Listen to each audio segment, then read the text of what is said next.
Assalamualaikum warahmatullahi wabarakatuh. Waalaikumsalam warahmatullahi wabarakatuh. Ustaz, Ya. ada Ustaz di sini. Ya, ada apa nih yang pembelaan ini? Saya mau bertanya tentang hukum pacaran tuh gimana sih? Karena saya gitu sebagai anak muda juga penasaran gitu kan. Iya, ya. Hampir mau jerumus gitu kan untuk ke situ. Gimana? Menurut pandangan Ustaz tuh gimana? Bismillahirrahmanirrahim. Assalamualaikum warahmatullahi wabarakatuh. Waalaikumsalam. Jadi kalau kita berbicara tentang pacaran, memang sepakat dalam agama kita tidak ada itu. Baik mereka yang berusaha melakukannya dengan disembunyikan dengan kalimat ta'aruf, itu pun tercela. Karena pada dasarnya mengapa Islam melarang pacaran? Jatuh hati itu boleh ya, manusiawi. Iya. Jatuh cinta juga manusiawi. Tapi lebih luar biasa lagi, cukup hanya cinta saja, tapi jangan sampai jatuh. Dan memang kalau namanya seorang laki-laki memandang sosok perempuan sampai dengan bergetar hatinya, berarti ada rasa, dan itu manusiawi. Tetapi Islam mengajarkan membingkai itu sampai dengan masuk dalam ranah pernikahan. Mengapa sih Islam begitu melarang tentang adanya zina? Karena pacaran itu dekat dengan zina. Nah, coba nih begini nih, yang dimaksud dengan zina di sini jangan diterjemahkan secara mendalam ya, bahkan bersentuhan pun itu sudah zina. Oh, sudah dianggap memandang dengan syahwat pun itu sudah dikatakan zina. Bahkan mendengar teleponan sampai dengan berjam-jam nggak sadar tuh telinga pengung itu. Apa yang diobrolkan 3 jam 4 jam lalu HP ketawa ketiwi sendiri, itu semua adalah bagian daripada trik syaitan agar supaya laki-laki yang merasakan perasaan berlebih kepada perempuan, dan kemudian perempuannya pun memiliki perasaan berlebih terhadap laki-laki. Terus bagaimana tuh? Nah, jadi nanti pada dasarnya akan berujung pada perzinahan tadi, Hen. Jadi begini, kalau seandainya orang jatuh cinta, saya bisa yakini 100% seolah-olah tidak ada pandangan wanita terbaik melainkan dirinya, tidak ada tubuh yang paling indah dilihat melainkan tubuhnya, tidak ada senyuman yang paling dirindukan melainkan senyumannya, dan tidak ada bayangan yang terlintas di pikiran kita melainkan hanya dirinya. Itu adalah rasa jatuh cinta tuh. Nah, bagaimana Islam supaya bisa membentengi tentang hal ini? Nah, jadi caranya ada. Jadi setan pun punya cara dan kita pun punya perisai. Jadi kalau setan kan caranya begini nih. Jadi tadi itu dibuat seolah-olah indah, ya kan? Kemudian berkenalan, minta nomor handphone, ketemuan, jalan bersama, lambat laun sudah chatting memperdalam, sudah I love you itu sudah love you 1000 kali kayak orang zikir aja kan. Jadi lambat laun begitu nanti. Nah, inilah salah satu cara agar supaya orang yang dimadu cinta, dirasa cinta, tenggelam dengan cinta tersebut sampai dengan dia lupakan tentang aturan syariatnya. Begitu kan? Karena ini trik syaitan. Mengapa triknya? Karena kalau orang yang belum melakukan pernikahan, syaitan itu akan ganggu supaya mereka melakukan perzinahan. Sampai dengan berpegangan tangan, berpelukan, bercumbu, subhanallah. Dan ini akan menjadi salah satu dosa yang bukan ditanggung oleh 2 orang ini saja, melainkan orang tuanya pun terkena bagiannya. Kalau yang sudah meninggal dunia, Masya Allah bagaimana itu keadaannya pada saat anak yang hidup di dunia, kemudian mereka melakukan sebuah dosa yang besar, dan mereka mendapat bagian daripada perkara yang dilakukan oleh anak yang melakukan hubungan zina. Kenapa saya sebutkan zina? Karena pacaran itu dekat dengan itu, dan pintunya dari situ. Jadi maka dari itu yang muslimah, kalau seandainya engkau ingin mendapatkan yang terbaik, wallah, maka jagalah dirimu untuk tidak berkata pacaran. Kalau seandainya engkau menginginkanku, wahai ikhwan, katakan datanglah ke rumahku, temui orang tuaku. Apabila engkau siap, maka aku ikhlas menjadi milikmu. Kan begitu aturan agama kita. Tapi kalau ditolak ya berusaha lagi. Ditolak lagi ya berusaha lagi. Julaibib itu Masya Allah. Siapa yang tidak tahu tentang sosok Julaibib? Kalau seandainya dia ketuk pintu 1 ditolak lagi dia. Datang ke pintu kedua ditolak dia. Sampai dengan Nabi perhatikan ini seperti siapa. Akhirnya pada saat ditanya, wahai Julaibib, apa yang kau lakukan? Sungguh saya ingin melengkapi separuh daripada keimananku untuk menikahi perempuan. Tapi tidak ada yang mau. Akhirnya apa yang terjadi? Masya Allah, ada sebuah pintu yang belum pernah diketuk, perempuannya begitu istimewa, lalu dihantar oleh Nabi. langsung langsung Nabi. diantar, berusaha sedemikian rupa, wajah juga tidak begitu rupawan, tapi masya Allah dibantu oleh Nabi, diketuk pintunya, assalamualaikum, datang kepada orang tuanya, lalu orang tuanya terherannya, tidak biasanya Nabi datang. Lalu kemudian berkata Nabi, aku ingin menawarkan sebuah surga yang terindah seandainya putrimu mau menikahi Julaibib. Tapi kemudian orang tuanya bilang tidak. Mengapa? Ya karena Julaibib sosok yang saya katakan mungkin jauh daripada kesempurnaan fisik begitu. Akan tetapi coba apa yang Rasul katakan kepada kedua orang tuanya, apabila seandainya engkau inginkan surga maka nikahlah dengan Julaibib. Ini seorang pejuang yang mulia ini.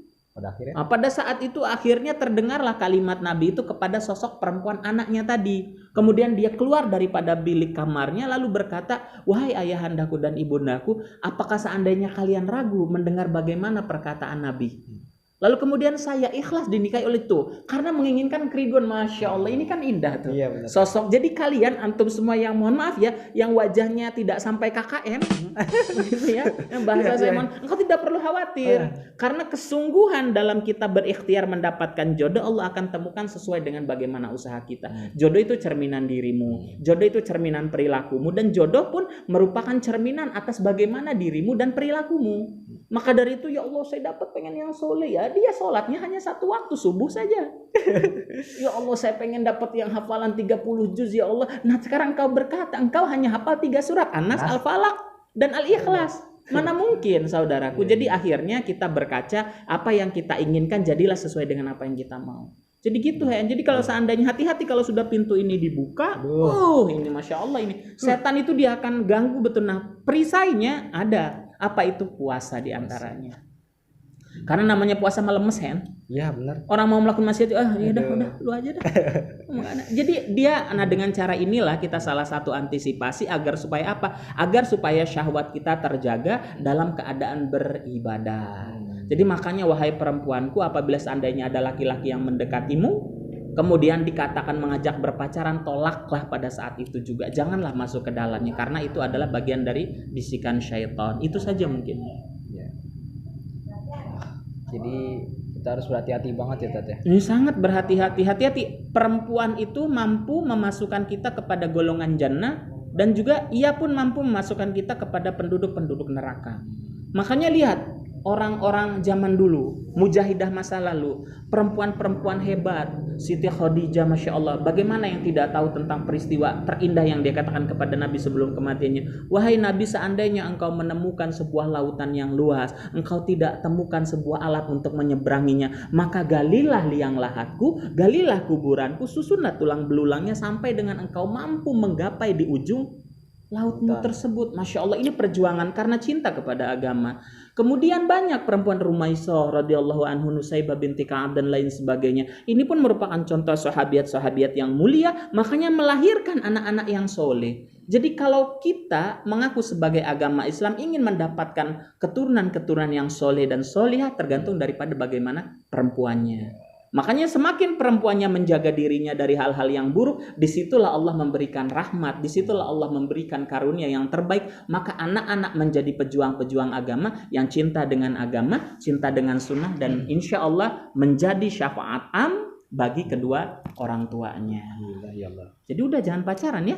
Insya Allah. Boleh ya, kalau seandainya cinta, lebih cinta kepada guru mendapat pahala. Lebih cinta, ya Allah, Ustadz, saya cinta dengan siapa? Dengan Ustadz Abdul Somad. Nah ini ada cinta yang diridhoi. Kenapa engkau cinta kepadanya? Keilmuannya, sosoknya, ini cinta yang diizinkan. Kamu cinta kepada saya, cinta kepada orang tua, ini yang dianjurkan. Kamu cinta kepada siapa? Kepada saudaraku. Kamu cinta kepada siapa? Kalau katakan cinta kepada pacarku, maka itu adalah sebuah kesalahan. Paham, Hen? Insya Allah. Nah begitu. Bagaimana, puas sudah? Ya jadi sudah, mulai dari sekarang katakan tidak untuk pacaran dan katakan ya untuk pernikahan. Insya Allah Tat, doain ya. Tat ya. Mungkin bisa disimpulkan Tat? Bisa. Jadi begini ya. Buat teman-teman semua nih. Buat teman-teman ya sudah gini. Termasuk saya. Jadi gini, laki-laki dan perempuan yang mengaku engkau beragama Islam, engkau berkaca betul tentang apa kewajiban atas padamu.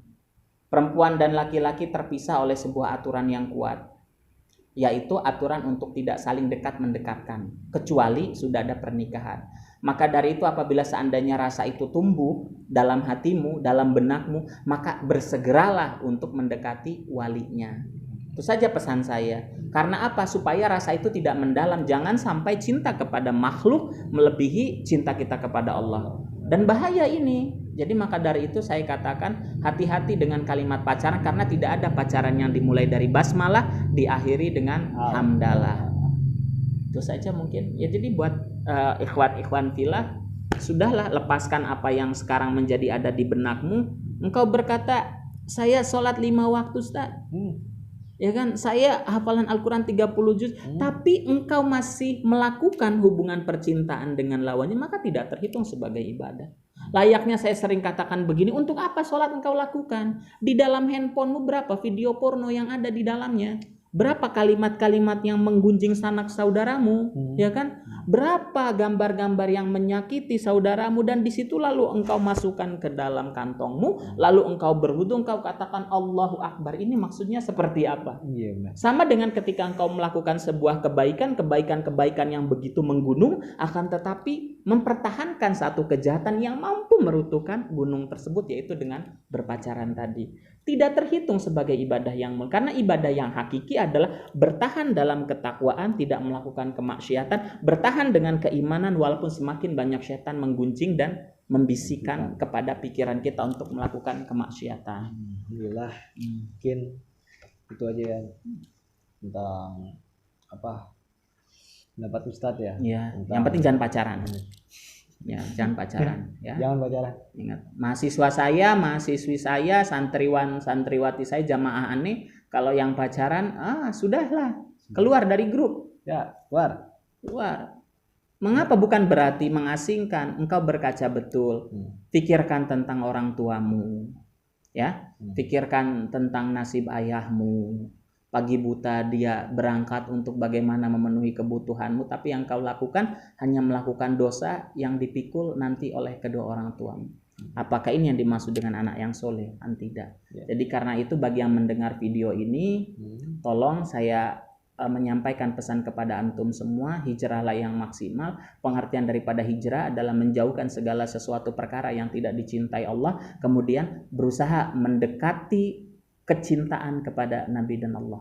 Jadi oleh karena itu mulai dari sekarang katakan, ya Allah, tuntunlah aku supaya aku mendapatkan hidayah, kemudian tuntunlah aku supaya aku bisa betul-betul menjalankan setiap syariat, dan mudah-mudahan saya termasuk menjadi golongan orang-orang penghuni surga. Amin ya robbal alamin. Mungkin gitu aja Ustaz. Terima kasih atas ulasannya tentang kenakalan sekarang nih ya. Mungkin gitu aja untuk video percakapan kali ini. Sekian dari saya. Assalamualaikum warahmatullahi wabarakatuh. Waalaikumsalam warahmatullahi wabarakatuh.